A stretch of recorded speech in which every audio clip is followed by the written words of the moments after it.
Hello, darling. Tonight we settle in the hush between candlelight and shadow, a place where whispers take shape and darkness listens. Settle beside me and let the world fall quiet. This is Shadow, a parable by Edgar Allan Poe. Yea, though I walk through the valley of the shadow, Psalm of David. Ye who read are still among the living, but I who write shall have long since gone my way into the region of the shadows. For indeed strange things shall happen, and secret things be known, and many centuries shall pass away ere these memorials be seen of men. And when seen, there will be some to disbelieve, and some to doubt, and yet a few who will find much to ponder upon in the characters here graven with a stylus of iron. The year has been a year of terror, and feelings more intense than terror, for which there is no name upon the earth. For many prodigies and signs had taken place, and far and wide over sea and land the black wings of the pestilence were spread abroad. To those, nevertheless, cunning in the stars, it was not unknown that the heavens wore an aspect of ill, and to me, the Greek Aeneas among others, it was evident that now, and it had arrived, the alteration of that 794th year, when at the entrance of Aries, the planet Jupiter is conjoined with the red ring of the terrible Saturnus, the peculiar spirit of the skies, if I mistake not greatly, made itself manifest not only in the physical orb of the earth, but in the soul's imaginations and meditations of mankind.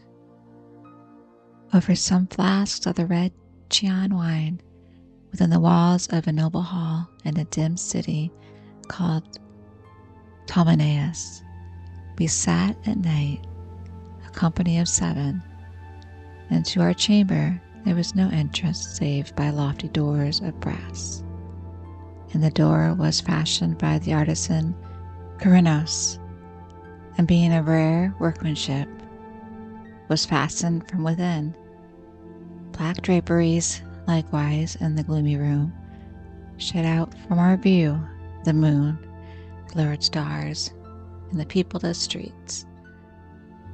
But the boding and the memory of evil, they would not be excluded.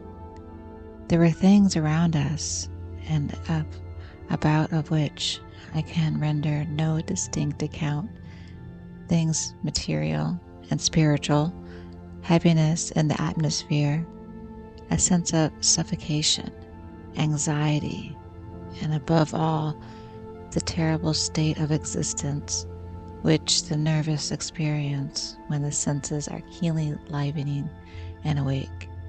And meanwhile, the powers of thought lie dormant. A dead weight hung upon us. It hung upon our limbs, upon the household furniture, upon the goblets from which we drank, and all things were depressed and borne down thereby, all things save only the flames of the 7 lamps which illuminated our revel.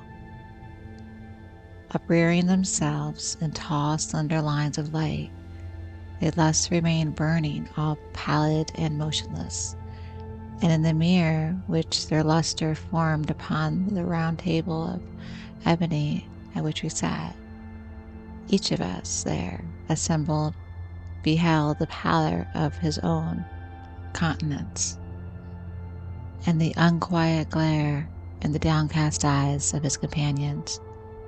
Yet we laughed and were merry in our proper way, which was hysterical, and sang the songs of Anacreon, which are madness, and drank deeply, although the purple wine reminded us of blood, For those, there was yet another tenant of our chamber, in the person of young Zulius, dead, and at full length he lay, enshrouded, the genius and the demon of the scene.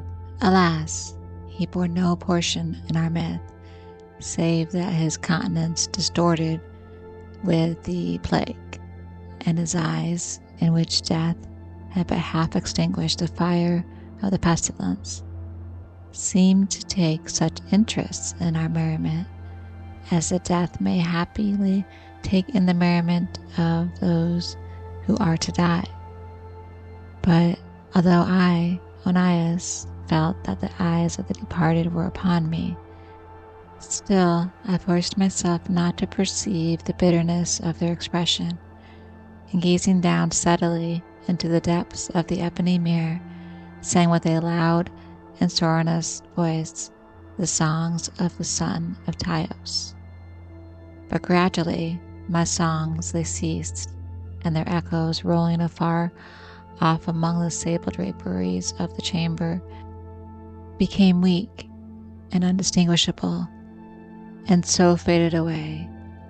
And lo, from among those sable draperies, where the sound of the song departed, there came forth a dark and unrefined shadow, a shadow such as the moon, when low in the heaven, might fashion upon the figure of a man.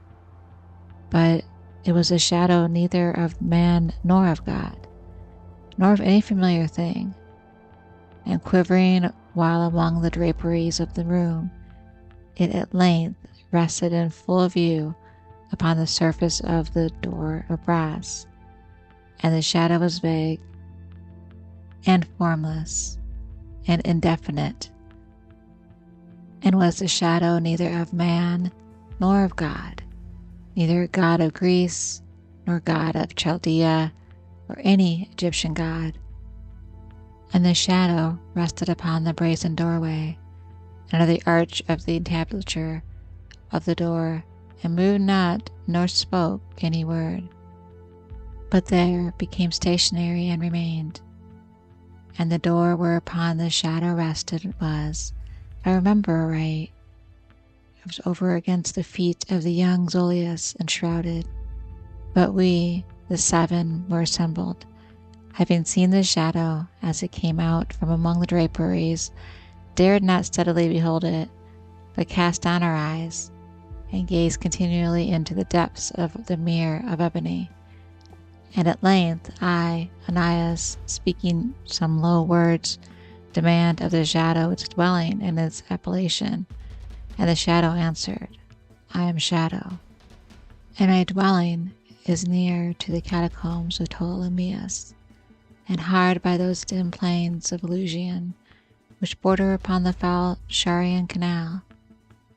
And then did we, the seven, start from our seats in horror, and stand trembling and shuddering and aghast, for the tones and the voice of the shadow were not the tones of any one being, but of a multitude of beings, and varying in their cadence from syllables to syllable, fell dusky upon the ears in the well-remembered and familiar accents of many thousands of departed friends.